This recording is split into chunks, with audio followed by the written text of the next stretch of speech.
Dans l'épisode précédent, je vous disais que, contrairement à Faust, le rabbin Loew, dont le surnom est le Maharal, ne connaît pas la fin.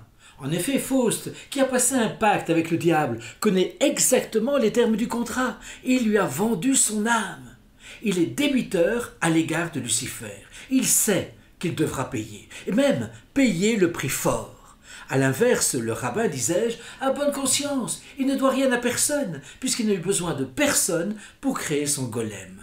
Ce qui est plaisant et curieux, c'est que la statue que l'on trouve à l'hôtel de ville de Prague, qui représente le rabbin, est étonnamment confondue avec Faust lui-même.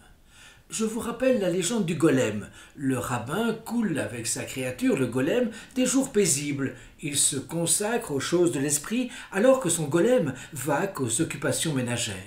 Chaque matin, il va chercher de l'eau et comme il est fort, il en ramène toujours de trop. Tout est donc pour le mieux dans le meilleur des mondes.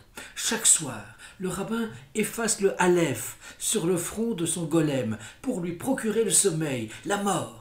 Chaque matin, il grave un nouveau Aleph pour le réveiller. Sauf le jour du sabbat, le jour chômé par les Juifs, il est interdit en effet d'y travailler. Contrairement à Faust, qui sait que ses pouvoirs n'émanent pas de lui, le rabbin ne connaît pas la fin, puisque unique auteur du commencement, il sera unique auteur de la catastrophe finale. Et cette catastrophe s'enracine dans un oubli. Un vendredi soir, il oublie d'effacer le Aleph. Le samedi matin, on l'informe à la synagogue que le golem est déchaîné et qu'il casse tout. Plusieurs variations pour la suite. Certaines légendes soutiennent que le rabbin, après l'accident de l'oubli, a le plus grand mal à maîtriser son golem, mais qu'il y réussit.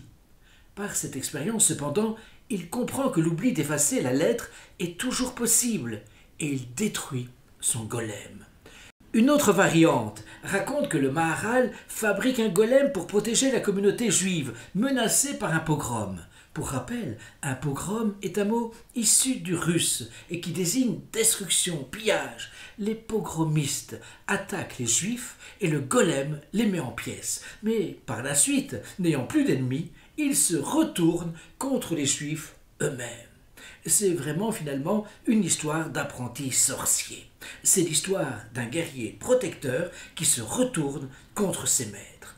Dans les deux cas, on comprend qu'il est inscrit dans l'ordre des choses que le Créateur ne maîtrise pas éternellement sa créature. Nous l'avions déjà vu avec entre autres le Frankenstein de Mary Shelley. On se rappellera aussi que ce monstre n'est pas méchant par nature, il le devient par manque de considération et d'amour. En fait, c'est peut-être l'illustration de ce que nous pourrions devenir, vous et moi, si nous étions rejetés et infériorisés. Le mal n'est pas causé par l'acte de créer, mais par le refus d'une altérité, en d'autres termes, d'un autre bienveillant et aimant. Nous poursuivrons cette étude en proposant très prochainement un troisième versant.